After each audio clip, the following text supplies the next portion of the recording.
everyone to Tennessee Tech University's 8th annual EagleWorks Student Innovation and Entrepreneurship Competition. My name is Michael Akins. I'm the Director of Innovation and Entrepreneurship at Tennessee Tech, and joined with me is Andrea Kruska. She's the manager of EagleWorks. This year's competition will feature 7 student teams, and we applaud each contestant for their hard work and dedication through not only a pandemic year, but also very busy academic schedules. We also want to thank the Innovation and Entrepreneurship Committee for their dedication to our students, and also the Biz Foundry, who really honestly helps EagleWorks work. And most importantly, we want to thank the student contestants. Without you all, EagleWorks could not be possible. So before we move on, I'd like to take the opportunity to introduce Dr. Jennifer Taylor, Tennessee Tech University's Vice President for Research. Dr. Taylor. Thank you, Michael, and thank you, Andrea. And thank all of you all for being here. I'd like to welcome you today to what I'm sure is going to be a fascinating few hours of our time. But before we begin the competition, I want to congratulate all of our student teams for all the hard work and perseverance that they've had to endure this semester, or well, the past 2 semesters actually, they've put in to get in here to get to this competition today. It's a tremendous accomplishment just to be here today. And so I want to particularly thank you all for doing that. As Michael mentioned, that all of this has been going on and with the background of a pandemic, which I would argue makes innovation and entrepreneurship that much more important in our society, but also with their regular busy schedules and the challenges of just a normal academic load. So thank you. I'm certain that the skill sets that you all have learned through this process and this experience, especially those of problem solving and problem identification, will serve you well when you go out into the real world and solve future problems and in all of your future endeavors. I would also like to encourage the teams to continue with your entrepreneurial aspirations, regardless of the outcome of today's competition. Just know that at Tech, you have the support network that you need to do that and the resources to help you accomplish those goals and dreams. Finally, I would be remiss if I did not offer my heartfelt thanks to all of those that made today possible. I know that I can't possibly name everybody, but I want to especially thank the Innovation and Entrepreneurship Committee, the faculty mentors, our judges who are here today, and all of our university partners and donors that make this a reality. So thank you for your ongoing support and of our students. Thank you very much. Michael? Thank you, Dr. Taylor. And I really would like to reiterate our thanks to our generous donors and alumni. This year, we have over $20,000 in awards, and all of those are going to be awarded as a scholarship to our winning teams. And then finally, we're greatly honored to welcome our distinguished judges from the community. So judges, could you each please take a moment and introduce yourselves and tell us a little bit about your backgrounds, please. We'll go ahead and start with Leanna Garrick. My name is Leanna Garrick. I reside in Memphis, Tennessee. I have been a supporter of EagleWorks for, my husband and I have been supporters of EagleWorks for several years now. So I can tell you, those of you who have not participated or viewed an EagleWorks event previously, you're in for a treat. They are outstanding. I am currently a solutions advisor with FedEx. I have worked for FedEx for 25 years. And as Anna asked me earlier today, Anna Dunn, we did not mean to be in Memphis these 30 odd years. However, life has happened and here we are. So I look forward to working with all of you and all of the judges and seeing all the students' presentations. Good luck to everyone and thank you very much. Good afternoon, everyone. My name is Lamont Price. I'm with the Tennessee Department of Economic and Community Development. So I work with our entrepreneurship and innovation platforms for the state of Tennessee, work hand in hand with Michael and with Tennessee Tech, as well as Jeff Brown with the Biz Foundry. And so I just want to congratulate and thank all of our contestants for contributing to the Tennessee entrepreneurship ecosystem. It means a lot. And we are certainly thankful that you're contributing to the pipeline of talent, the pipeline of companies, the pipeline of innovative ideas for our state. It means a lot. So thank you very much. My name is Anna Dunn, and I am a co-owner at Soulcraft Coffee in Cookeville. I'm super proud to be here, honored for sure. My husband and I started Soulcraft in 2017 out of a coffee trailer while we had our full-time jobs. And now we have a brick and mortar that is going to be 2 in June. And so we're big fans of entrepreneurship, working hard, great ideas. And you guys should feel very honored to be here today. You guys have got some amazing, amazing ideas, and I'm excited to hear more about them. And yeah, I'm just a big fan. And I think that if we are all open to understanding and allowing people to come to us with questions and things, as far as me being an entrepreneur, the door is always open. So if you guys ever later down the road want to meet or want to reach out, just let me know. And I don't care but to help you in any way. Matt Compagni, CFO and COO of Information Methods Incorporated. We're a specialty facility design and construction company, also an investor, entrepreneur, board member of the Biz Foundry, and looking forward to hear about everyone's ideas, and best of luck. So I'm David Dare. I'm a retired professor of high-risk obstetrics at the University of Tennessee College of Medicine. I am a co-founder and the managing partner for Solus Bioventures in Chattanooga. We manage around 100 million in biotech investments, including pharmaceuticals, biologics, devices, and diagnostics. I had the privilege and honor of participating last year as a judge. I echo Leanna's comments. Wonderful, wonderful students and great ideas, and look forward to a very good day today. Good luck to all of you. Each team will have approximately 90 seconds to provide an overview of their idea. Then each team will participate in a 6-minute question and answer session with each of the judges. The 6 minutes will begin as soon as the first judge starts to ask their question. The judges have already reviewed each team's business plan and 7-minute recorded video pitch prior to the competition. Now, time is going to be strictly enforced. So at the end of 6 minutes, Andrea will call time, and we've got to stop regardless of if a judge is asking a question or a student is answering it. And we've got to do this for fairness. So remember, Andrea will call time at 6 minutes. So with that said, let's start the competition. So first up is Neil Creek Retreat. So Neil Creek, go ahead when you're ready and provide your overview. Thank you very much. Hello and good afternoon. My name is Linda Johnson, and I'm a Master's of Accountancy student at Tennessee Tech. I'm sure that many of you have witnessed the problem of marriages that have lost their spark due to lack of time to cultivate the relationship.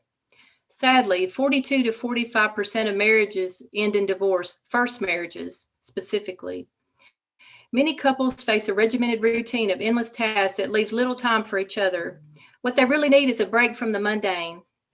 I have a great solution, a private, God-centered oasis in the Tennessee hills that offers a pleasant escape.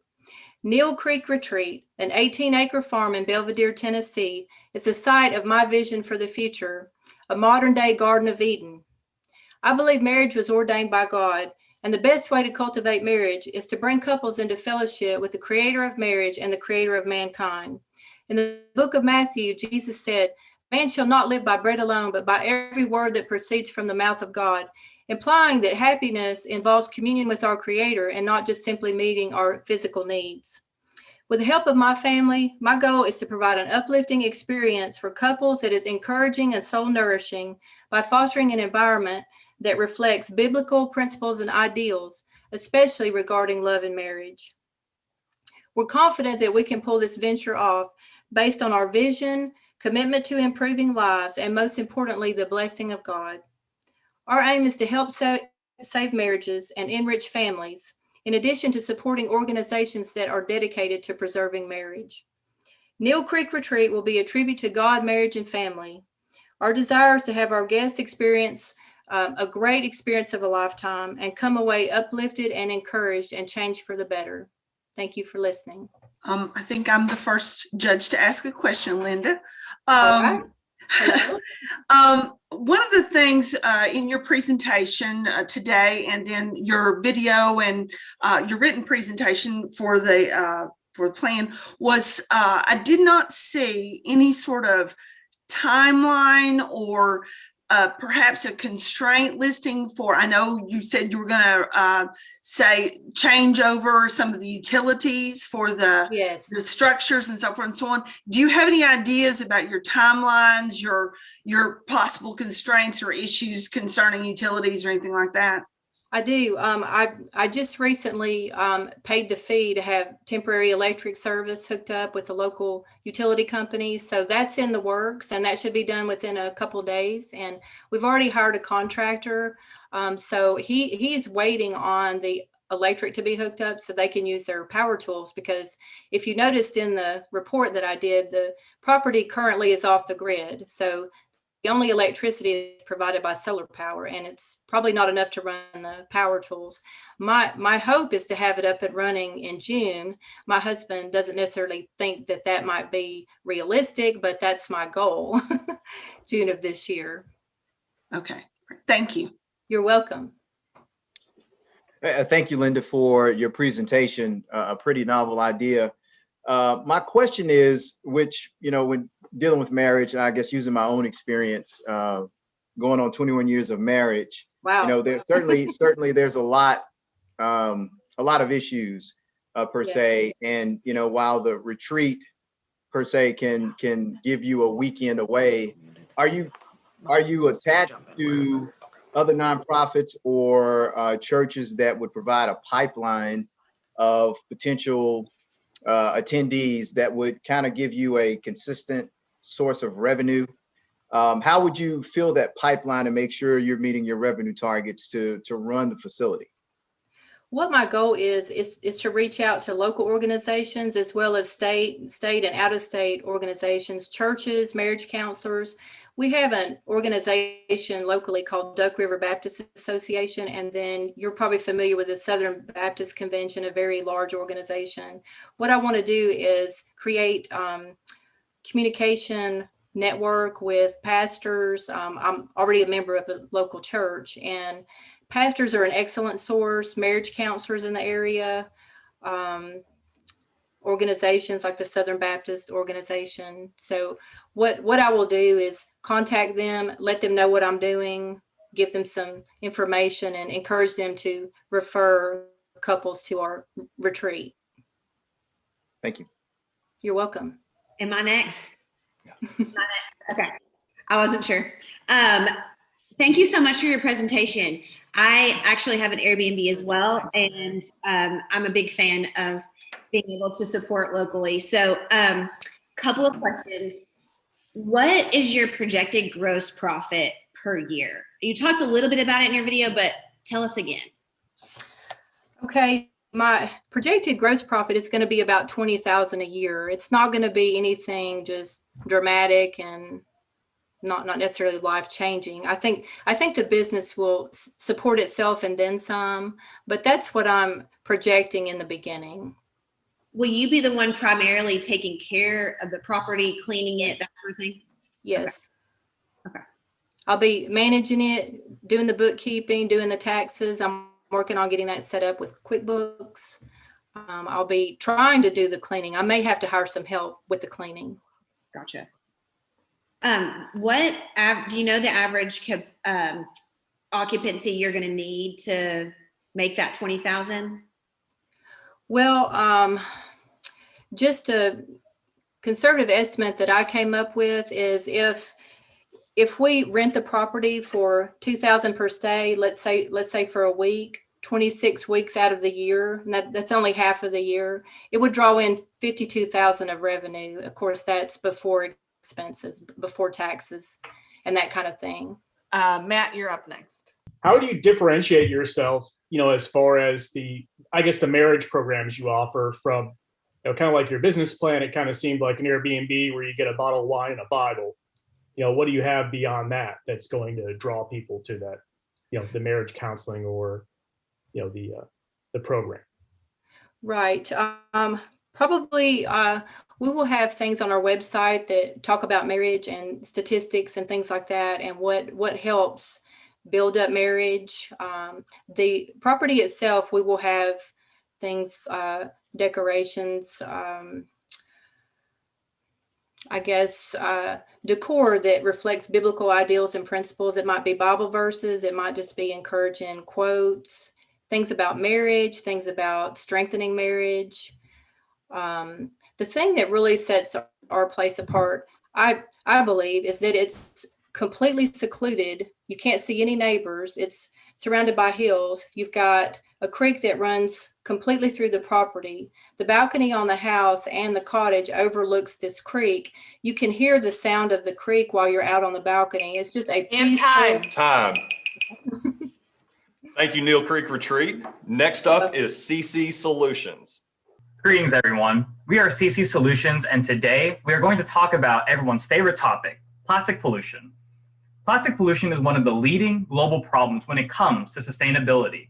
We live in a world where the current model for consumerism is make, take, waste. However, we need to shift to a circular economy, a conscious model of make, take, recycle, and then make again. The difficulty of recycling comes from the physical condition of the plastic waste over time. Impurities such as the Earth's elements and commercial waste accumulates in plastics, making it difficult to remove. Current methods to remove these impurities are energy intensive, not environmentally friendly, and not efficient. Our product is designed to bring an easier solution to this difficult problem. Introducing Omnia 360.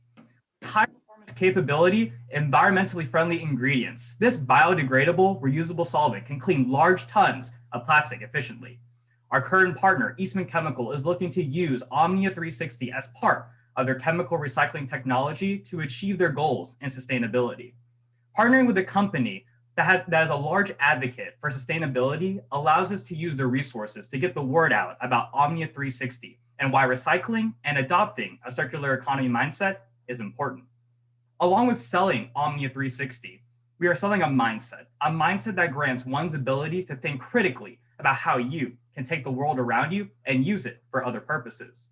From the auto industry to food to even pharmaceuticals, there is potential to find solutions for sustainability in all these fields, which puts us in a position to making a sustainable, greener, and innovative tomorrow. So, who's ready to join the Omnia 360 mindset? Great, thanks CC Solutions. And Muggsy, we're going to get started with you on questions. Well, great pitch. I was a little confused on the video and your paper. One of your partners, I guess, had done an internship with Eastman and taken an existing product from Eastman and was using it now as an Omni 360. So somewhere in there, there's a chemical change. And the slide that you presented in your video, it looked like household cleaning items is Omni 360. So I lost the connection back to the recycling piece. I'm assuming, and this is always where you get in trouble, that your Omni 360, since you're using things that could be recycled, you would then knock off the Windexes and the polishers, et cetera. Could you elaborate a little bit more on how that circle, how it evolved, et cetera? It was just a little bit, that handoff was a little bit of a fumble for me, at least. Yes, absolutely. So to go back to the original kind of beginning of a circle, and not entirely sure where you would start in a circle, yes, you are right. Eastman currently has a product that is called Omnia. The Omnia currently is for the intended use to be used as an all-purpose cleaner for everyday use. When it comes to cleaning topical, such as tables or being able to clean off windows. The inspiration from how Omnia is how it was made, being biodegradable, environmentally conscious, being one of those low volatile, not as dangerous all-purpose cleaners, we were thinking, okay, how can we take this idea of how it was made, upscale it to where it can accommodate to clean large plastic feedstocks, bringing in the recycling component of a circular economy. The idea of a circular economy, as I mentioned, is this adopting a model of make, take, recycle, and make something else again. The issue with that model is for us to be able to make again, we need to be able to recycle. For those recyclable materials that are dirty, we need to be able to clean them. Being able to take Omnia, adjust its chemical composition to accommodate, to be able to clean at a much larger scale is the goal here. With the intention, yes, currently it's being able to clean at a smaller scale. We want to be able to clean at a much larger scale. And if it were to be run through giant unit operations to be able to clean these large plastic feedstocks, Omnia 360 will be able to withstand any sort of the mechanical issues when it comes to cleaning at that large scale. Yes, one of the, again, back to your relationship, I know there was an internship with Eastman and everything. I did not, I saw that in your presentation, but I didn't quite understand your relationship with Eastman, AKA, if you're looking at it from a perspective, are they funding part of your research? Will they just be involved in testing, or are they in some way giving you some sort of a resource to figure out what the process and the product is? Or if you could, please expound on that. Yes. So currently, I am involved in a capstone group project, and the relationship that we currently have with Eastman is we are talking with an employer there who is in charge of their circular economy initiative, trying to create a capstone project from a certain problem that is going on with trying to recycle was one of their big issues. More so, how can you clean the plastic feedstock? And so the current relationship we have with them, not so isn't funding with monetary donations or being able to be provided resources. More so when we're going through our capstone project, it's okay, what is the current issues that they're having right now? Can we provide more information so when we carry out the capstone project, we can start setting parameters and manipulating variables in order to solve the problem that they're having, which again is trying to clean this large plastic feedstock. And that's how the relationship has been built from then on. Okay, great. Thank you. Thank you.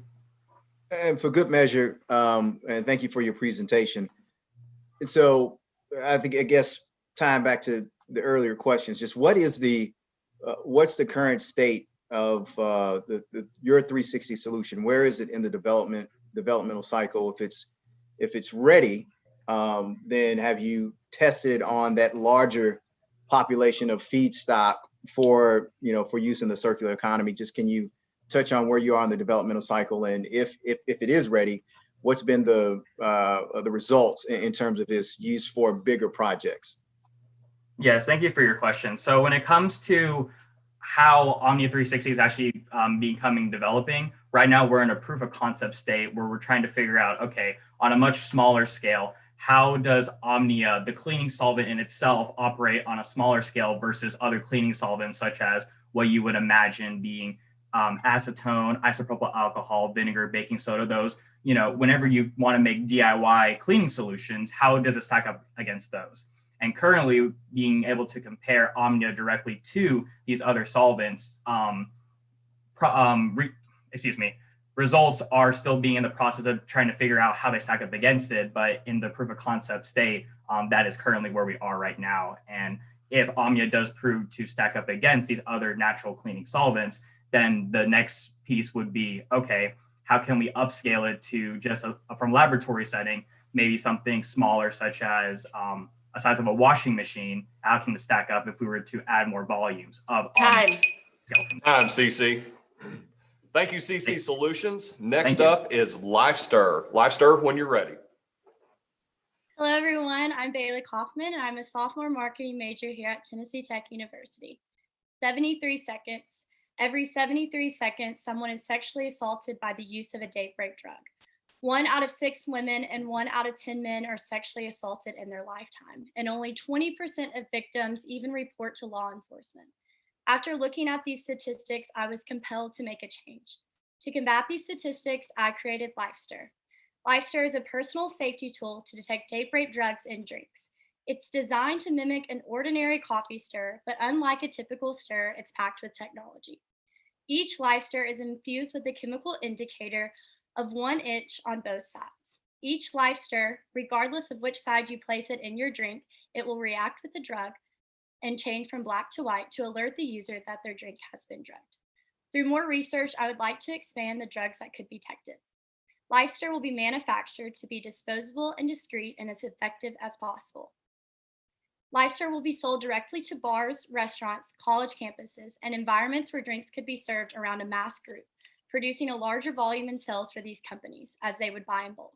By doing this, I would reach more users and allow revenue to be made faster. As the same way companies now provide masks for their customers to have a safe environment, LifeStir could easily become a similar trend and have the same effect. My long-term goal with LifeStir is to have it available at every place that serves a drink around a large group to ultimately create a safer world. Unlike its competitors, the stir is placed and stays into the drink instead of having to put a drop from the drink onto the product. This is important because if a predator sees the target is aware of the drug, it could place the victim in more danger. LifeStir is a safer option than a straw detection tool because no contaminated liquids could flow through it. LifeStir would be cheaper to obtain and more convenient. I have a strong passion to create a product that will change the world and become a social norm, to have a product in everyone's lives. LifeStir would be a positive force by providing every person, regardless Time. Stop. Thank you, LifeStir. All right, Anna, you're up with questions. I'm very interested in your idea. So as a coffee shop, we're used to paying not a lot of money for a straw. So talk to me about what's your cost. I think it's a great idea that you market this to bars. I kind of thought at first it was going to go towards like us carrying those straws around, but I kind of like the idea of marketing it to the restaurants and bars. So talk to me about cost of that. Do you know? Yes, thank you. So right now I'm still in research with being able to figure out exactly what chemicals would be in the stir. And those are definitely my plans after this competition to be able to get grants to fund my research. But definitely this is a big question that most people ask. Why would I not be just selling it to individual consumers? That makes sense because most bars and restaurants, this is definitely a new product. And you looking at each individual stir, you are used to paying 0.01 for each stir. And I believe that if I can sell directly to the bars, that will, one, advocate for the problem as a whole, but it'll also reach a bigger group. So right now I have it to be $9.30 for LifeStir to produce a batch of 1,000 stirs, and we could sell that to, I'm thinking right now it would be $20 in bulk for each bar or restaurant. And looking at long-term for this, I believe that it can drive traffic for these businesses. I know in a college setting, most people will choose a place that they feel safe to drink at rather than having to look over their shoulder every single time they place their drink down. So I think as a distributor side, you would be able to market that and say, my company allows you to drink safely. You won't have the fear of being drugged while you're at my restaurant or at my bar. So I believe that could drive more traffic and be a win-win for LifeStir as well as the distributors we plan to sell to. Matt, you're up. Yeah, I guess I have a multi-part question. First, how do you think you would combat, I guess, like the trend of cities, states, even countries, banning disposable straws and those type of materials? And then also, how is your straw differentiated from a regular stir so that as soon as you touch one that it's one that's going to have some type of color indication? Thank you. So I'm a big advocate for sustainable living. I personally do not use plastic straws. I always either have a metal straw in my purse or try to find a paper straw if a restaurant has that. Looking into cost, it is right now it is going to be more expensive to produce something that is sustainable and not and reusable. But I think looking at the legal issues of it, it would definitely be safer to be able to have one use of each stir. Hopefully in the future, I would love to have each one to be environmental friendly, and looking into how it is different from a normal stir. At the very top, it has a circle, and then it'll have obviously the stir and then a little ball at the bottom. And it has the logo of LifeStir, and it looks kind of like a circle and then two lines, which represents life. So it'd be life and stir. So it definitely, it's not just a normal stick. It'll have a circle at the very top. Okay, thank you.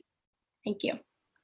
So just quickly, you chose Xyrem and ketamine. Xanax is the one that's more common and easier to get. So when you're building your product, because I'm assuming you haven't built your product, you're trying to build that research right now. You may want to have a bigger footprint. Could you address that for me? So I definitely, through research in the future, I would like to expand it to detect as many drugs as possible. I'm very aware of Xanax being a drug that is very common with the use of a date break drug. And these drugs are obtainable for almost anyone. You can get them faster than some drugs. So I definitely would like to be able to expand my research to that too. Most of the products right now that are in research or on the market do detect GHB and ketamine. And I think in the future, my product could definitely be different from competitors if I had a detection for more than just 2 drugs. But GHB and ketamine are 2 of the most common, and I know there are more common drugs that need to be addressed as well. And hopefully through research, I'll be able to figure out all of those. Hi, Bailey. This is Leanna. One of the things that, in doing a little bit of research myself, some Google searches and so forth, I know there's several competitors out there for different types of products. Have you done research against those products as far as from a revenue perspective or anything like that? Yes, all of the products right now cost up to $10 to $75. So there's Thank you, Lester. Next up is Pure Legacy, Future Innovators. Pure Legacy, when you're ready. Hello, my name is Brennan Pierce, and I'm the CEO of Pure Legacy. I'll be presenting to you our Future Innovators business branch. The lack of Royal County STEM events, STEM centers, university to local school partnerships for clubs, and lack of professional development for STEM education professionals only create more issues with the low funding for Royal schools that has created a huge desire by the Tennessee STEM Innovation Network and the Tennessee Department of Education to seed out partnerships to fill those gaps. Future Innovators is already making headway to change this with 2 radio interviews, 2 news articles, a TV interview back in February, and another TV interview coming up on the 23rd for our first downtown STEM event in Elizabethton, plus placing as a Tennessee regional finalist for the Global Student Entrepreneurship Awards competition in Tennessee. We are showing the need, desire, and abilities for anyone to be a part of our movement to develop skill sets in young students for STEM education. This need for a growth in STEM skill sets at a young age comes from how 1, STEM occupations is the 5th fastest growing industry in the South. 2, that 2.4 million jobs in STEM occupations went unfilled in the US last year. And 3, over 100,000 STEM teachers are needed in the US to match the need for STEM occupation growth. Now, as Tennessee STEM Innovation Network said, we are truly unique because we are hiring college students to provide private STEM tutoring, as well as hosting STEM events, in which we have already raised over $3,000 in funding for since August of 2020. We have 3 partnerships to begin hosting weekly STEM events in a government housing community center, a downtown location that provides services to the community, and a coffee shop in my hometown in Elizabethton for ticket sale events. We accomplished all of this as well as the placing as a Tennessee regional finalist in the Global Student Entrepreneurship Awards competition on February 5th since August of last year. Future Innovators branch was placed under Pure Legacy when we had to make a change. STEM education is really needed. So I invite you to take the journey to see how we can provide more services for kids in rural areas. Time. Great. We'll get started with Lamont on questions. Thank you for your presentation. A couple of questions. And so just trying to understand your target. I know there are other partnerships that you're working with. Do you have an intended target age or grade level that you're working with? And would the curriculum be ad hoc based on the student's needs, or would it be standardized to address a specific age or grade range? So currently we've been focusing on about roughly the age of 5 up to 8th grade and incorporating in high school students to help work with college students to grow their skill sets. On the private tutoring profit side, we focus on the specific needs of that child for STEM education. but we don't focus just mainly on math and science, because a lot of these rural schools have that. What they don't have is the engineering side, the electrical engineering side. Now, in the nonprofit side for community events, we focus on actual real life issues with STEM education. For example, environmental sustainability. The first project, so we have a downtown event, May 7th. It's just going to be standardized to get people involved. The week after that is the first event in the government housing location. We're going to teach kids how to build a sustainable agricultural water system to where it waters plants, and then build on that into the next week to show them how to wire in small LED lights with small solar panels. So instead of just doing simple projects that are fun, we're also incorporating videos that show those projects on a large scale to students, allowing them to see the potential of future jobs, to show excitement for them to understand more of like what they enjoy, but then also creating an environment to where they can do it individually and work on teams. All right, Anna, you're next. Hey, Brandon. Talk to me about how many tutors that you have currently. Currently, we have 2. We started servicing one child in Nashville before I moved to Knoxville there. That was part of our introduction research to see how that communication would go. COVID has kind of caused a little bit of a halt in that. For example, we was reaching out to Northeast State in my hometown. And for their professors, due to COVID guidelines, could not tell students the opportunity. It had to be something to where students seen it on career services. Once we started entering that Global Student Entrepreneurship Awards competition, we was focusing on providing private tutoring for STEM education. But with the news articles and the TV interview, it shifted into, we had those companies reaching out to us and saying, hey, we would like to start planning to get these large scale events going. And so that actually made a huge shift to be able to help more kids versus trying to focus on just single tutoring sessions. But they already had staff, which allows us to bring people in and train their staff, which fits the need for growing more STEM educators, STEM education professionals in rural areas. So it was one of those hard issues to where, okay, we can start trying to focus on marketing to get that profit side of tutoring, or we can take the leap and reach an even higher scale working as a nonprofit and reach more kids at one time in centers that are already going to work with us to keep our costs low and be able to help more kids in a larger group setting. Matt, you're next. How do you feel that this $10 an hour to pay your tutors is going to work out as you scale? As we scale with the private tutoring, it will be something that we will begin compensating for gas mileage driving, or with partnerships like the ones we have, we would have it to where it could be at that center to kind of help allocate with that. From speaking with the Tennessee Tennessee STEM Innovation Network, they have showed us grants that could help us with funding different payments. So we've already looked into that. It is something to where we are going to look into not only paying them the $10 an hour as we charge parents $20 an hour for private tutoring. The nonprofit side, we don't charge. It's something free provided. But then using some of the money that we make through, I started plant cell systems. I started all kinds of different other revenue streams, and then into raising funding that we've already begun, allocating into scholarships to go to these college students for tuition to make up on that backside of paying $10 an hour for private tutoring. Being a STEM person and from rural West Virginia, I commend your efforts. But I do think the nonprofit might be the better angle. To Matt's question earlier, when you start looking at scalability, have you started thinking through that? Because that's one of the biggest things that when I look at early stage things, how do we scale that up? Whether it's retired people or just college students, et cetera. So we have been working since 2020 with Sean Glentor, who's on the Tennessee board of BioTennessee and Life Science TN. And he gave me a statement of, what do you have to think long-term in order to do now to get there with scalability? So the partnerships was the first step. Scaling it really will go into, like, I believe, working with more government housing centers. In these rural areas like my hometown, these kids are riding around on their bicycles, they're getting in trouble. And so that first scalability step will be getting into more government housing centers. Our first target market is my hometown, Elizabethton, second, Cookeville, and from there we will branch as we grow.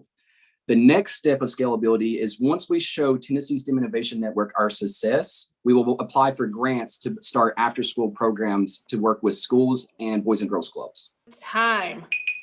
Thank you, Pure Legacy. Next up is Elastic Anatomy. Elastic Anatomy, when you're ready. I'm Austin Marler, a junior mechanical mechatronics engineer with a deep interest in illustration, sculpting, and model making, and I am presenting Elastic Anatomy. Throughout everyday life, medical and art students and professionals deal with the immense task of studying and recalling the form and structure of the human body. For artists, much of their time representing humans involves hours of gathering reference images and struggling to articulate hard plastic figures just to picture the human form in the perfect perspective. For medical students, a sense of where muscles begin and terminate while sliding across each other while learning their names is a tremendous task. Yet, among the $55 billion industry that is the anatomical model industry, there is a severe lack of models that can replicate the motions of the human body. Many of these models are made of hard plastic and are not intended to articulate naturally.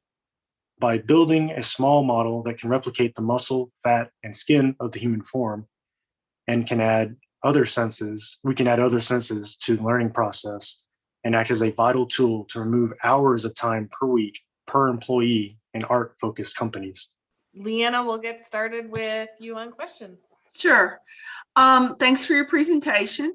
One of the things that kind of jumped out to me a little bit, because you talked about it being a model,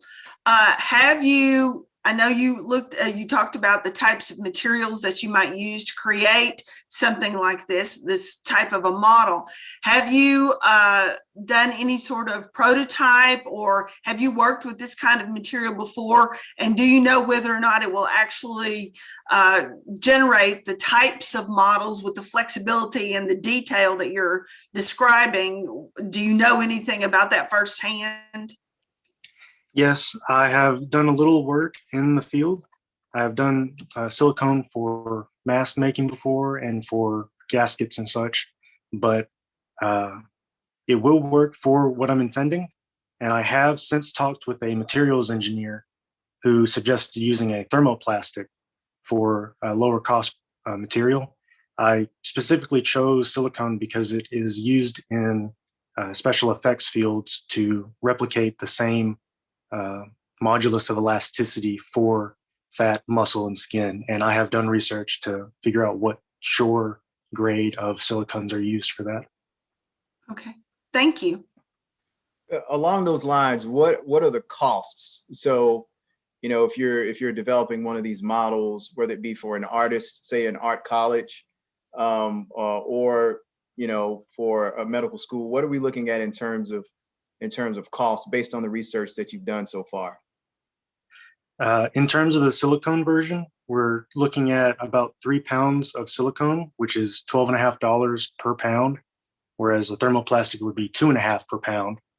And so the entire cost we're looking at for silicone is about $70, and with the structure that is involved in injection molding for the skeletal structure.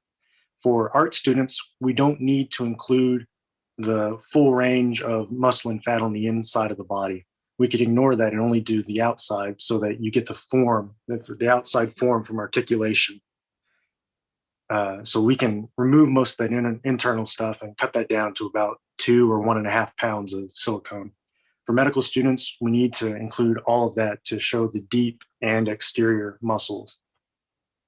And so what is that? So is that comparable to what the current models being used in terms of just measuring costs between what you would produce versus what's already on the market?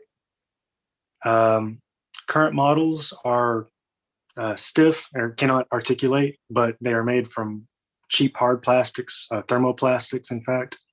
But these are not, these are approximately the same cost for the thermoplastics, but they don't meet the needs that we're searching for. Have you looked into manufacturing? Where would you get something like this manufactured?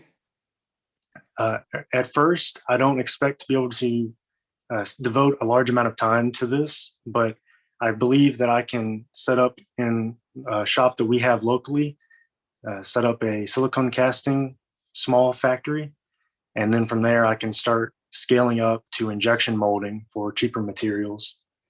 The process would be slow at first, however. So you would want to open your own manufacturing company to Yes. Okay. I have the knowledge to produce such machines and design and fabricate and tweak the designs, but space and time would be the limiting factor. I mean, so you're addressing a problem that, for thousands of years, people have been trying to find a better way to anatomically show the body.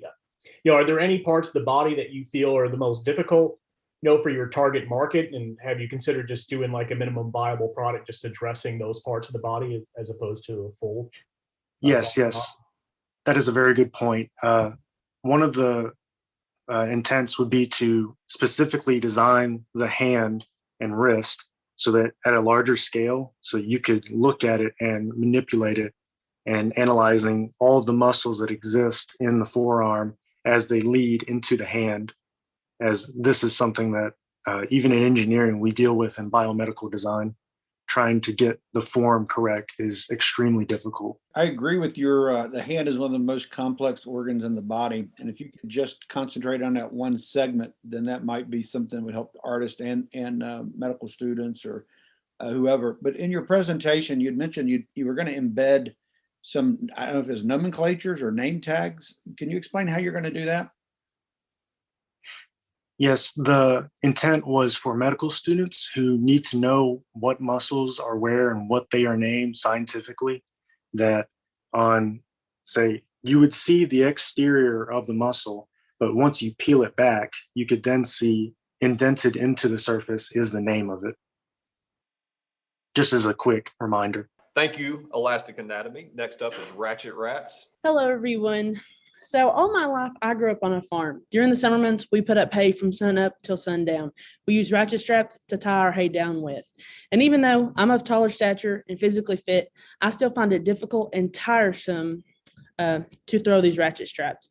Then it dawned on me, I can't be the only one who has this issue. Truck drivers use ratchet straps every single day. And so me and my partner have developed a working model. Actually, we have built 3 prototypes. We are currently using our second prototype. Our third one is still being developed while we have built it, but we know that it can be more efficient than our second one. Our Quick Toss Pro is a mechanism that you will set into flatbed trailers, and you will place your ratchet strap into the housing, pull down the handle, and it will launch your ratchet strap over the objects on your trailer. Our next phase or step in our business is we're going to build 20 prototypes, and we're going to send those out to individual truckers and trucking companies, because we want them to test it first and then give us their feedback so we can perfect it before we mass market, which we plan to mass market to major truck stops such as Pilot, Flying J, as well as the trucking companies and individual drivers, which is about approximately 1.9 million truck drivers in the US. Our secondary customer base will also be farmers and ranchers, in which we will reach them through Tractor Supply. So Ratchet Rats is proud to present to you the Quick Toss Pro. Leanna, why don't you get us started with questions? Great, thanks. Great presentation, guys. One of the things that I certainly understand where you're coming from with this, because my background is very similar. However, one thing that really did come to mind is the fact that you have the prototypes, I think is outstanding, but have you consulted with anyone concerning safety or any sort of liability? Because I can see where there might be some issues with this particular product regarding safety and liability. So I'm just interested to know whether or not you've contacted anyone to understand the ramifications of that. Yes, I am actually working with a professor here at Tennessee Tech, and we're working on making this more safer because we understand that is one of our biggest priorities. Right now, our final prototype will have the end of it to be a bright neon orange color to help like caution, be like, this is going to be an area you don't need to be in. And we've also designed a guard that will help identify where a person does not need to be in when they're launching it to help make it as safe as possible. But I am currently working with the professor, and we're trying to make this as safe as we can get it. Great, thank you. Yeah, again, thank you for your work and your presentation. So I wanted to really, for good measure, understand, is this a product that, say, for example, you're carrying it around in the seating area of your truck, and when you're, getting ready to load and strap something down for travel, is it something that is added to the truck and, there's a setup time, or is it something that it's stationary? Once it's there. But my assumption is it's something that you would carry along with you, implement it and then begin working it. And if so, what's the weight? What's the setup time to get something like that in place? Yes. So it's not very big. It's decently compact. So it can sit in usually the toolbox where a trucker will keep most of the ratchet straps. And it's very lightweight. So they can literally pick it up, set it in the side rails of their trailer, load the ratchet strap, launch it, and then move it to the next spot. So it's easy to do it. And we had timed it once we started practicing it. And so we could set a ratchet strap in, throw it, and then, of course, take our next ratchet strap and move it within roughly 10 to 15 seconds of moving along. So it was still a fairly quickly process. How do you plan on getting in touch with Flying J or Tractor Supply and securing meetings with them to try to get your products in the stores? Well, like we said before, we plan to, of course, reach out to our trucking companies and individual truck drivers. So from there, we would like to be able to have contacts, of course, work our way up through those trucking companies to get in touch with those major truck stops. And of course, we plan our first few years to just focus on the trucking industry. And so that way, once we are big in there, we will then reach out to Tractor Supply to reach any of our other customers. I think it's a great product. I think you've got a really well thought out plan and model. I think my only question would be, I noticed in your presentation, you were talking about the parts being, I guess like user replaceable, finding anywhere, but that's like Gillette selling you a razor handle and you using your own blades. So, how are your thoughts on monetizing, that customer, over the lifetime? For one, like we said before, like the spring was our main concern, maybe if it wore out over time. But for us, our product is original because of the housing and the way that it is set up, specifically to be set in those rails. So those are the things that they're not going to be able to buy at local stores. The only thing we wanted to design it so that way the product itself would last for anywhere between 3 to 5 years, especially, heavy use, especially truck drivers use it every single day. And so, but we also wanted other parts to be simple. If it did wear out, we wanted, not to have to come to us to be a hassle for you, it'd be simple and easy for that. But we also, like you said, we wanted to monetize our product. So the shape, the housing that you set the ratchet strap in. I know we're about out of time, but quickly, an old truck driver myself, it's a single tool, multiple use when you're going down through the eyes of the bed, the trailer. Would that be the way you're envisioning this, or is this I have to have a ratchet wrap for each individual eye? No, you'd be able to just pick it up and set it into the next eye and just move it along. All right, we can start over. We still got some time. Leanna? Yeah, sorry, I was having some connectivity issues. One of the things, and I think it was touched on by Lamont a little bit, your materials that you're using to create this, is it aluminum? Is that what allows you to have it moved, or what is the metal material that you're using? So the main bar that it is all connected to, that is steel, but it's hollowed out and there's holes in it. So it's very light, but we know that we plan on making it lighter by using testing with different materials. But right now it is relatively light, but we can make it lighter if we needed to. But most of it is steel, and it's still very light though. And the one thing that we did, we were sure to make aluminum was our housing, because we wanted to make sure that was our time. Thank you. All right. Thank you, Ratchet Rats. Our final team today is NeuroBright Planner. NeuroBright, when you're ready. Thank you, Michael. We believe that disabilities only become disabling when society refuses to accommodate them. That's why we created the NeuroBright Planner. My name is David Gorchoff. I'm a communications and marketing student. And I am Peyton Womack. I am an educator and researcher, and we are the creators of the NeuroBright Planner. The NeuroBright Planner is simple. It's a specially designed organizational tool crafted intentionally to serve the unique needs of neurodiverse learners who are often excluded from traditional planners and organizational tools. And you might be asking, why can't neurodiverse people use traditional planners? I'm glad you asked. During my time as an educator, I routinely accommodated for my students' individual needs when traditional material did not work for them. These small changes often left a big impact on my students' ability to succeed in school. We think of it this way: you can't build a house without the tools you need to do it and the instructional know-how to get the job done. Educational research has shown that neurodiverse learners, such as individuals with ADD, ADHD, and autism spectrum disorder, process information differently than neurotypical learners. Not wrong, but differently. So that's why we look at the problem differently. Traditional planners typically present information in a way that is not friendly to neurodiverse learners. With blank pages, unreadable fonts, color and contrast confusion, and a complete lack of instruction, traditional planners can be aesthetically pleasing, yet often lack the structure design elements that facilitate learning. But the NeuroBright planner addresses these issues by designing differently.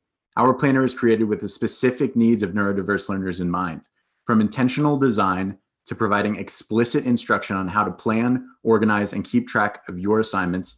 The NeuroBright planner works for you, because we believe that disabilities only become disabling when society refuses to accommodate them. Thank you. And we have a prototype. Thank you for your time and your effort.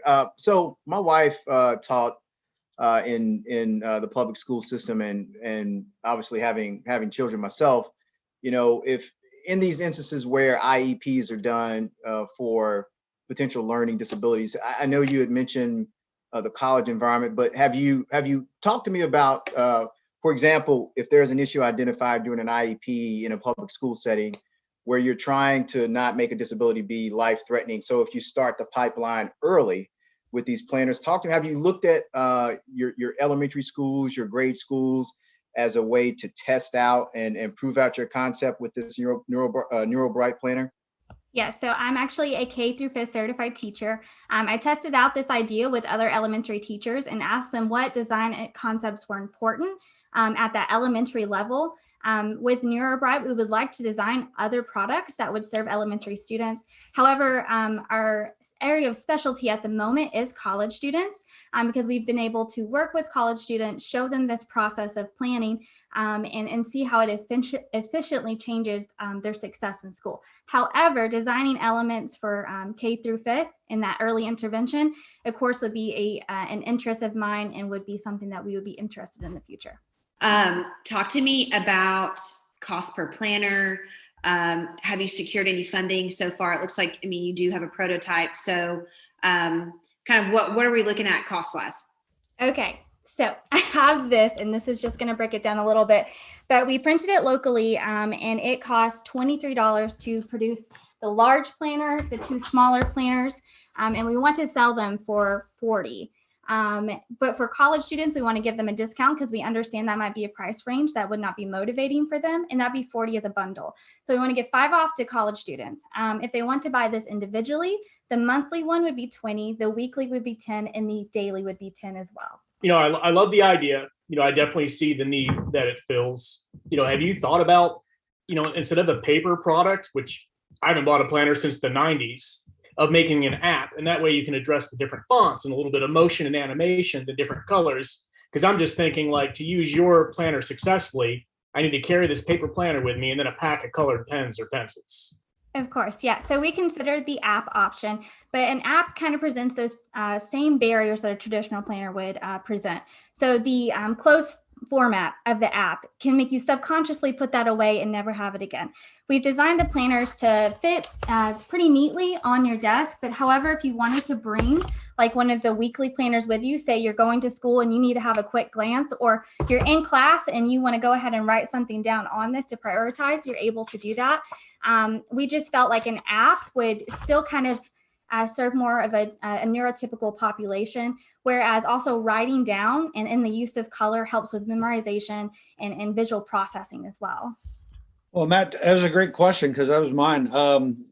The next thing that I would like to know then is, since you've addressed the app question, how do you protect this? Since this is a piece of paper, you know, and there's a lot of work to it, but if I take that and go to Kinko's or FedEx or somebody and have it copied, how do you protect that? Have you filed patents, or is it patentable, and how do you protect yourself? Sure. So thanks for that question, David. We plan on marketing it online. So an Etsy store, Amazon store, things like that. When we're presenting the image that someone would be looking at, we're going to have that copyrighted, as well as it has a watermark on it, so that you can't just take a screenshot of your computer and go and copy your own, right? Now, when it is in circulation in a store, we don't have a way to accurately protect that from being photocopied. Just as anybody, if I buy a book, I can go photocopy it, right? But we are interested in learning more about that topic for sure. One of the things that occurred to me when I was looking at your presentation, even though I know you guys are filling a specific need for a specific group of individuals that have a certain handicap or a learning disability, what I wondered was, I know you've had some folks that you've used this with yourselves, college students and so forth, but how much market research have you done to see how much you would really appeal to a group, or a group would use, that specific group would use your product?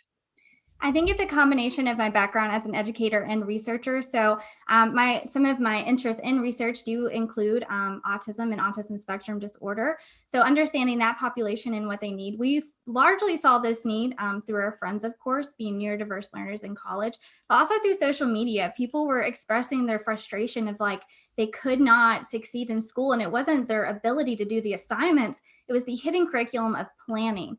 So a lot of our market research really came through conversations with friends and engagement on social media. One last thing I'll throw out there with the last few seconds is the fact that it sounds like you're becoming a thought leader, just doing training conferences, showing that that is a methodology that you could use to train someone, maybe a revenue source as well. Thank you. Time. So congratulations to all of our teams. Thank you so much, judges. The judges are going to go on a breakout room for about 20 minutes and deliberate to determine who the winners are going to be. During that time, we're going to have a fireside chat with Jeff Brown and Dr. Andrew Johnson. Jeff, I will turn it over to you to introduce our guest speaker. Thanks, Michael. Good job, teams. So in our work at the Biz Foundry, we've laughed a lot over the last 7 years that sometimes we just get really lucky. So one of our best mentors and probably the most regarded patent attorney in this area, we met through a chance meeting, and I stalked him as he came from California. So over the last few months, I met this gentleman. He actually is a new ophthalmologist at Eye Centers of Tennessee, which one of my best friends is the CEO of. And so Dr. Johnson, I'll let him tell you a little more about himself, but so he came to Cookeville. He is the story of the guy that started a company in college, raised money, exited. Now, it was a little engineering school. If you guys know Dr. Canfield at Tennessee Tech, it is the only other engineering school that he recognizes, by the way, of Georgia Tech. So according to Dr. Canfield, there's only Tennessee Tech and Georgia Tech are the only two engineering schools in the Southeast, by the way. So, which I totally disagree with. You got to add one more to that. But anyway, so there's Georgia Tech at UT. So he has more of a story that his dad is actually a football coach at Tennessee Tech now. So it's an interesting story. And so we were talking, and so I want him to speak specifically to the students. What we want you guys to do at the Biz Foundry is at the end of this competition, whether you win, lose, or draw, is we want you to really keep going. We want to make this real. It's not just the competition. And so Andrew is the perfect model of what we're talking about. So I tell him I'll call him Dr. Johnson in front of patients, but can I call him Andrew on something like this? Right. So Andrew, tell me the story of, kind of, we talked a lot about earlier at lunch one day about you're a student at Georgia. Mm-hmm. Start telling them the same story you told me. Yeah, so for me, it all started out when I was actually in medical school. I had gone to University of Georgia and done biomedical engineering, and going finishing second year medical school. One of my good friends from engineering, who was 2 years younger than me, had an idea and came up to me and said, well, what do you think of this? And I was like, well, I think it's pretty good. What have you pursued much of it? And he was like, well, I don't know if I'm going to, and that kind of thing. And so we kind of just sat down and said, well, why not? But at this point, he was still in school. He was actually getting his MBA when this all came about. And I was finishing second year medical school when I was taking a year off of med school to get my MBA, take a year off. And so we just said, hey, let's just go for this thing. So we have this discussion a lot that with a lot of my mentors and board members is we're all expected to know what we want to do for the rest of our life when we're 20 years old and haven't seen any of the world. And so, talk about that a little bit because you also played football at Georgia. I did, so, yeah. some of the things we hear about being too busy to work on this, I think you might be an example that, no, you're not that busy. Well, because you played football, got a degree in bioengineering. Yep, I was bioengineering, Then started the medical school. So talk about that a little bit, what you and I talked about that, I'm 58 and still haven't figured out what I want to do when I grow up, right? So talk a little bit about that. Well, I feel like it's kind of just a continual learning opportunity. You never have to have it figured out. And I think that's something that's preached early on, that you need to kind of figure out what you want to do and what you want to be at all times. And I just don't really think that's very practical. And I'm a typical example of that because I did engineering because I didn't know what I wanted to do. You're good at math. That's right. I could do math. I knew math and I knew I liked science. So I was like, well, I'm just being an engineer. So you did not start to the University of Georgia planning on getting a medical degree? Absolutely not. No, that was honestly, it was a last case thing. It was like, well, I really don't know what I want to do for sure. And so I'll apply to medical school and see what happens. I knew I enjoyed the surgery side of things. I had a lot of exposure to it, especially through football, and we had a lot of good team doctors that I was exposed to, and I enjoyed that aspect of care for people. And so that's what appealed to me. But then kind of during med school, I was like, man, I don't know if I really do like this. So just sitting down because there's no more math, it's all just memorize this list. And that's another reason I was really excited when my buddy came up to me, because I didn't know if I was even going to become a doctor, practicing medicine. I was kind of debating that. And, and luckily I'd already set up the MBA thing to kind of give, figure some things out. And it just, the way that I guess the Lord really timed it out was perfect. So it was a great Georgia, so it's interesting. He also married a college athlete. So Yep. I'm going to say you don't want to get in a local, in the neighborhood softball game against these two. Yeah. They're probably pretty competitive. But again, we talked a little bit about, Georgia has a pretty big engineering school. Over the last 20 years, they've actually got into the innovation business a little better than they probably were. Because again, everybody thinks Georgia Tech and the state of Georgia right. for innovation. And, Right. and so what did you get exposed to in college when you guys started working on this idea? Tell us what the track was like, right? Well, the track for me was, I was really thankful for my engineering degree, because the design process that you go through in engineering, really what most of your degree is about in engineering, with all of your, who are your stakeholders, et cetera, that's the whole process that you end up going through as a startup company. And okay, who am I actually appealing to? Except you think about it not just from solving a problem, but solving a customer. And that's really the paradigm shift for me that I got exposed to. Is it doesn't matter if you don't have a customer. You can have the best idea. You think it's the best idea in the world. You designed something, invented something, but if there's not an end use case, someone that's willing to pay money for that, you don't have a business. You mean just because it works in the lab doesn't mean everybody wants to buy it? That's right. Yeah, that's unbelievable. I know. Shocking. That's right. That's right. So that's one thing that proved it's more challenging than you really think to get that first customer and have someone who, hey, I'll pay money for this, and then move forward. Then you can actually say you have a company. So yeah, you just explained why I've asked you to start mentoring and help working with the students, by the way. But I don't know. I ever even asked, what actually was your product? What was your company? I don't even. Yeah. You fit the story so well, I didn't really even care. Right? Yeah. No, so it started out. We did basically reflective pulse oximetry.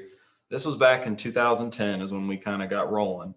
So before Apple Watch and all that. So essentially we came up actually with some patents. And that's one of the first things we did was start a provisional patent, which I'm really glad we did that. And it was not as expensive as you'd think, because being engineers, we wrote it ourselves. And so that we had a patent attorney, we just wrote it ourselves. We found a boilerplate and took it to the patent attorney, and it was like a couple $100 to to do a provisional edit patent. it a Right, little. exactly, Yeah, exactly. And then yeah. you have your place in line from that point on, without having to have the 10 grand, that it takes to do a real patent. So what we did was we actually solved that problem and built sensors and everything, a reflective pulse oximeter, where instead of having to put it on your finger, you could put it other places on the body and it actually give you the waveform showing your blood oxygen levels, which now it's starting to become more mainstream. And then the product kind of morphed through our time. And that's something you go with the design process. Well, we started out, well, this is what we're doing. We did invent that. Well, then where else can we apply it? With your market. And we were both athletes. I had a bunch of friends in the NFL and my wife's friends and a bunch of professional athletes. So we kind of went and used that, leveraged those connections and went down the athletic side of things first, and was able to really kind of market and work on that, which is a great experience. And then pivoted more toward healthcare after that. And actually the things that the Apple Watch does now, like fall detection and all that, we actually had already solved that problem back in, I guess it was around 2013, 2014 is when we actually had that in our software system. So pretty a lot of fun. So you guys went through the process of raising money, right? The Shark Tank. Right? Yep. Everybody watches Shark Tank, and then they come to the Biz Foundry a year later and think in 30 minutes, investors are going to write them a check, right? So, because that's how the show works. That's I mean, right. it's only an hour. It's that so, easy. That's right. It's that easy. They don't show the 5 years behind the scenes. But so tell the students about that process. What was it like from your side of the fence? I'm assuming you had not grown up around venture capitalists or any of those kind of things. When your dad's a football coach, no. He'd make a great venture capitalist, though. He's an offensive line coach, right? I guess making 30 grand a year or whatever it is, that we did growing up. So what you really learn is connections matter. You need to be talking to everybody. And at first you're scared about, well, I don't want someone stealing my idea. Well, if you don't talk about it, it's never going to actually become an idea. And so you have to kind of put that, you have to protect yourself with non-disclosures and things like that, but you can't be afraid to pitch your product and to be willing to talk to anybody and everybody, because you never know where these connections are going to lead. And especially as an engineer, and my buddy being an engineer, you're not naturally the most extroverted people as an engineer. There's a reason why we enjoyed math, right? Because it's not a collaborative environment. It's sit down and you solve a problem, but you kind of have to get out and force yourself to get in some uncomfortable social situations for yourself. Maybe go in and a bunch of people, talk in front of a lot of people, and eventually you meet somebody who knows somebody and they know somebody and meet with them. And the number of meetings that we took was just, I can't even count, before we even took a check, it was just an unbelievable number. Right. And then you get the meetings and in 10 minutes they throw you out. Right. Yep. And then so it is a process. That's what I tell everybody. It is not like going to the bank, filling out an application, and they call in 3 days and say yes or no. That's right. Not what raising capital is like. That's right. We tell people the really good companies are going to spend 15 to 18 months. If you're really ready, it still takes a year. Oh, yes. It's So how long did it take you guys to raise money from your initial? Ours, because of connections, it was probably about 8 months to a year-ish from when we started. You almost cut it in half from average. Yeah, it was a decent timeline. But still very painful. Yeah. Oh, yeah. Well, it was more just, again, it's just meeting people who know people and know people. And we're, fortunate to get to meet those connections to set us up with people and kind of get into that situation and then continue to make things happen.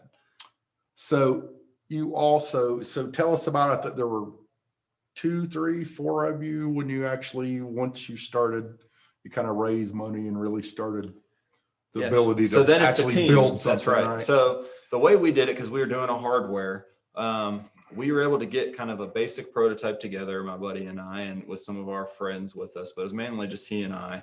And then we took that and we found a big electrical engineer who did a lot of he was a contractor essentially, but had done a lot in the electronic space, and we're in Atlanta.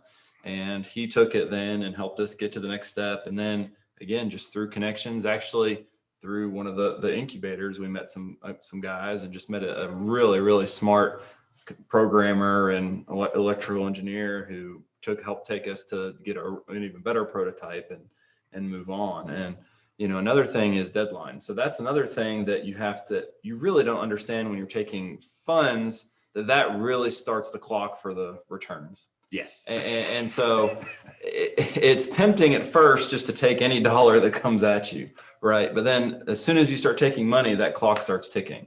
And then there's some That's extra why they call them pressures. investors, not That's right. donors, That's right? exactly right. Yeah. They're investors, not. That's exactly right. And that completely changes the business process and the development process and timelines. And so that's something that if I was doing it again, I would really consider is, okay, well, is it the right time for this amount of money? And do I need this amount of money right now? Can I get away with less to then get to the next step? Because then that buys you more time.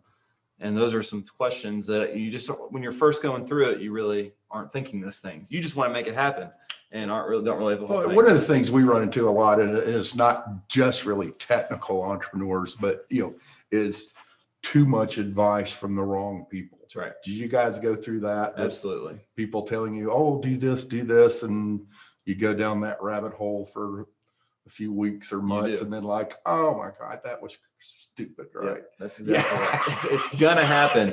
And everybody's well intentioned. I'm not saying they're, no, absolutely. But when somebody finds out you're starting a company, it's like everybody you ever speak to knows how to start a company, right? That's right. Yeah, exactly. And so I guess I still get that as an eye surgeon. Anyone who, I had something with my eye. Family members for me. It's human nature, I guess. I don't know. But that's some of the advice we give to students is just really, get great mentors, people who don't necessarily have any financial interest, but get advice from people who are just really trying to help you, not necessarily make a lot of money and those kind of things, and then take everybody's advice and decide what you should follow. Don't follow it all. So I'm trying to remember the story correctly. So then you guys actually exited in what year? So it would have been, we kind of divulged, and that's part of the successes and failures. We did have sales, we did some good things, but that goes back to that timeline. We didn't quite meet where we needed to go. And so we made a decision to sell off our IP and all that kind of stuff. And so that happened in, I guess it was probably 2017 or 18, something like that. Okay. About 4 or 5 years ago. And we talked about, I guess you were getting ready to start your residency. Yeah, I was in residency at that time. Yeah. Yes. So I'm assuming you can't run a startup and do a residency. Well, you could. It goes back to, you can do a lot of things when it just takes time and there has to be sacrifices made. We're doing a residency. There's not a whole lot of, once you sleep, there's not a lot of extra hours in the day, right? That's right. So, no, there's not. So that really definitely impacted kind of some of the decision making as things were moving on. But it was still learned a ton, and it was still definitely worth it. And especially, just all that you learned and what you can kind of convey to other people from what you've been through. And because like you said, I went literally from just a sketch all the way through creating something, making sales and all that. And I think that was also a challenging thing you don't really expect is the sales process. Yeah. Because it goes from one thing, okay, I know all about my product and what it can do, but I have to teach someone else the exact same knowledge I have, and they're going to represent me when they go to a customer. And that's a whole other ballgame. Because they're, number one, they don't know it from start to finish like you did, but also they probably don't have the passion and all those things. So that's part of building a team that we talk about a lot, is that's a lot of times a lot harder than people think. It is. So, we go with the hire slow, fire fast, right? So make sure that you really get those people, because we see that a lot. That can be a really crash point for people. You just hired the wrong people and spent a lot of the money you just raised. That's right. And we definitely went through some of that. Absolutely. Okay. And that's, it's going to happen. Yeah. It's going to happen. No one is, it'd be great to bat 1,000, but I've never been anyone that did, right? So what would you tell these aspiring students that are at this point? They're kind of where you were, probably coming out of your undergrad. A lot of these are juniors and seniors. There's some you can have a complete freshman in EagleWorks. So what would you give them as just your overall advice? One that's been there, done it, and also who chose, by the way, to stay in a small town in the South. You didn't want to go to, you never had any intentions of going to No. Silicon Valley or New York, right? No. Well, we are in a unique situation because I was in Georgia and Atlanta's right there. And then we had a lot of resources in Atlanta. So I was even in medical school, I'd finish my clinicals, like 5 o'clock and just drive to Atlanta at 5 o'clock and to be at Atlanta Tech Village and do pitches and meet people. And it was pretty involved. And so one big thing I would say is don't give up on it real easily, just because maybe, okay, I can become an engineer, I can come out making whatever, being a chemical engineer or whatever you're doing for your degree. It doesn't mean you have to give up on an idea, and it doesn't mean you ever have to stop. Even me now in my position as a physician, I'm still, this might be, one day I have a little book next to my computer. Get your little idea. I do. Book, right? If I think of something, I write it down, and you don't have to give up and let things die just because you even follow say a salaried career path per se. Things change, and we did talk about this where when take advantage of when you're younger, because you don't have the same responsibilities, especially financially. So you can take some risks that might be worth it. Would I have done the same risks now? No, there's no way. Not with 3 children. Not with 3 kids and the job that I have. Right. I'm not going to pack that up, and put that amount of time and effort into the idea, but at the time, I'm so glad I did it, and I'd totally do it again. And I would encourage anybody I can to follow the same path. And you just never know what can happen. And again, do not be afraid to talk to people about it. Again, that was something that was really scary for us because we were so scared someone's going to steal our idea. But again, if you never get it off the ground, then what's it even worth? So we work through the 7 entrepreneur centers across the state. I guess all of us combined work with 3,000 or 4,000 startups a year. And to my knowledge, in 7 years since I've been doing this, there's not been a true idea stolen. And the other thing we try to teach people, if it's a good idea, it's going to get copied. Right. That's right. Right? Because people don't copy bad ideas. That's right. Right. That's right. And that's something I'd actually written down a couple of things. And that's one thing I'd written down to tell everybody is if it's a good idea, you're going to have competition. Right. If you do not have any competition in your space, that tells you it might not be the best idea. Nobody cares. Because no one cares about that. Who's your again, back to a customer. As an engineer, you're not always thinking about those things, but in business, that's what you realize and need to think about. Yeah. So at Dr. Canfield that I talked about, and I teach I-Core at Tech. And so, you custom wrote this speech for us, right? This talk for us, teaching the I-Core program, because it is really hard to get people who haven't been on that side of the fence.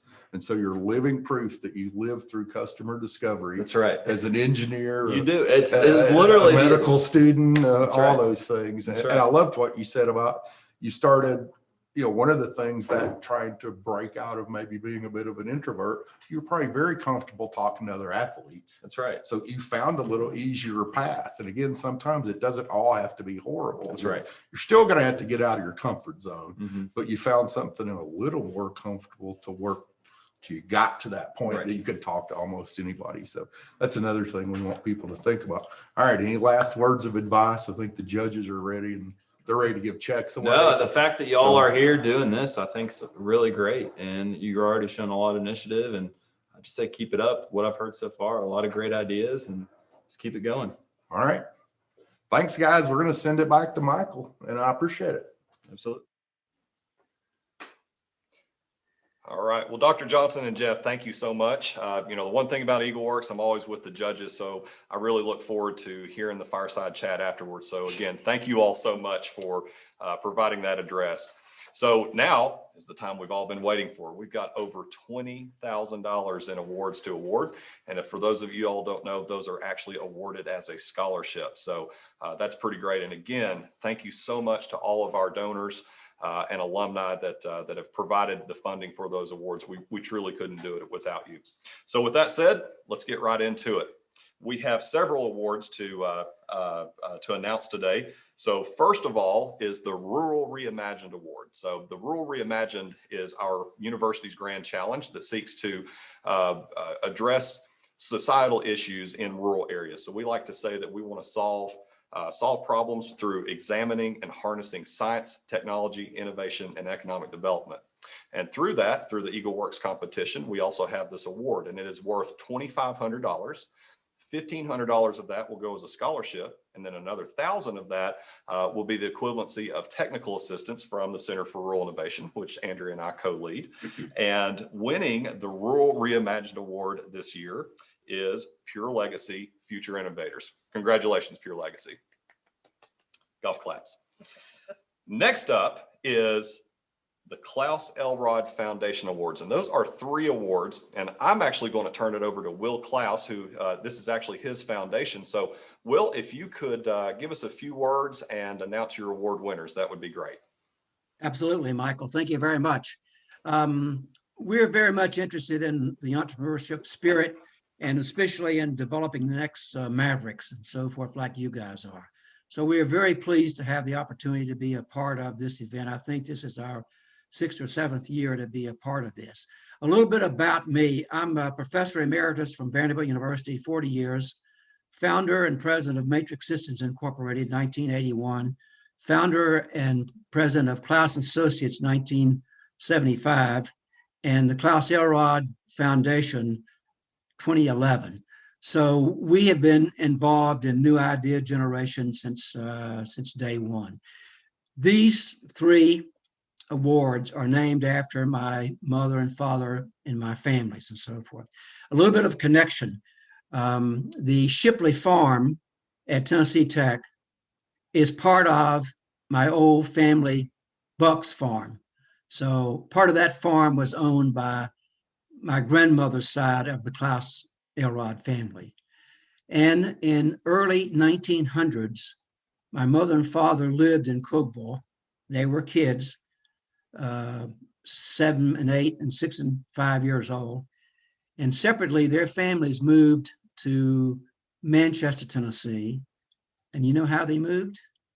Covered wagon. So you're talking about 2 people that, and they grew up in Coffee County and then married. Talking about 2 people who were inventors and creators. My mother and father, they had to be, otherwise they couldn't live. And my grandfather used to cut logs in the Cookville area, float them down the Caney Fork to the Common River and into Nashville. And you know how he got back home? Walked. So we are part of a generation that believes in creativity, entrepreneurship, innovation, and so forth. So I'm going to start off by talking about Linda just for a minute. We have 3 awards. One is creativity, one is innovation, and one is social entrepreneurship. Linda, I read your proposal, and you are right on target to one of the major social issues of our day and time. So we would like to award to you the Klaus Elrod Foundation Social Entrepreneurship Award. So congratulations on that. I also run the old family Klaus Elrod farm in Manchester, and we have a bed and breakfast there. It only occurs once a year. It's quite different from yours. It's called Bonnaroo. Yes. A little humor, okay. I'm actually from Coffee County. Oh, really? Okay. So it's called Bonnaroo. It's a little different from your standpoint. And then, of course, Cece, where are you? Raise your hand. We're here. Oh, okay, good show, big guy. We just read recently that, I don't know, the year 2050 or something like that. Michael and I both will still be alive at that time. But 2050, the ocean is going to have by weight more plastic than they do fish. So we want you to receive the Virgie Klaus Elrod Creativity Award.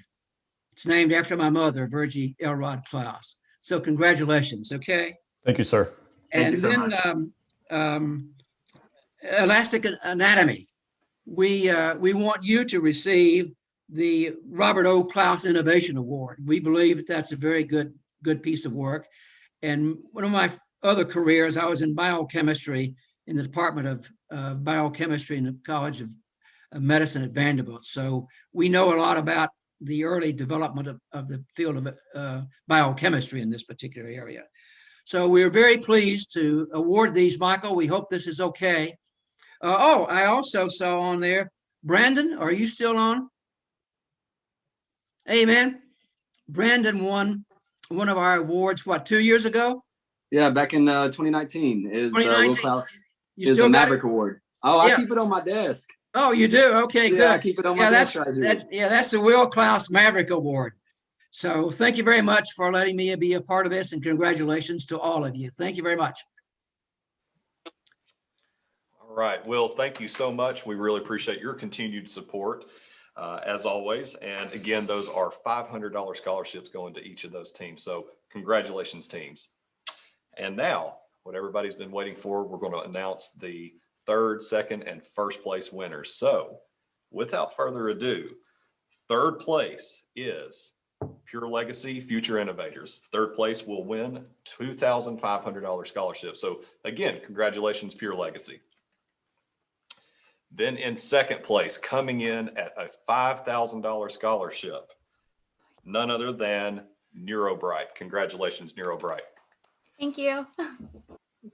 And finally, what we've all been waiting for, the first place winner who will receive a $10,000 scholarship. Again, that's a $10,000 scholarship going to Ratchet Rats. So Ratchet Rats, congratulations. You are our EagleWorks 2021 first place winner.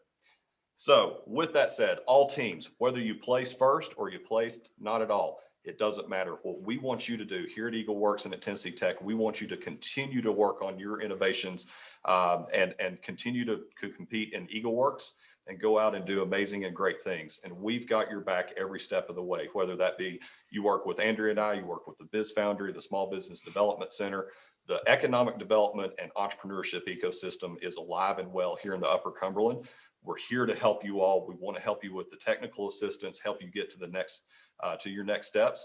Also, the judges are preparing feedback for each of you as well to think about and really think about how you want to iterate and grow. So again, congratulations to everybody. This has been the 2021 EagleWorks competition. With that said, we'll go ahead and close the competition. Thank you for joining and have a wonderful afternoon.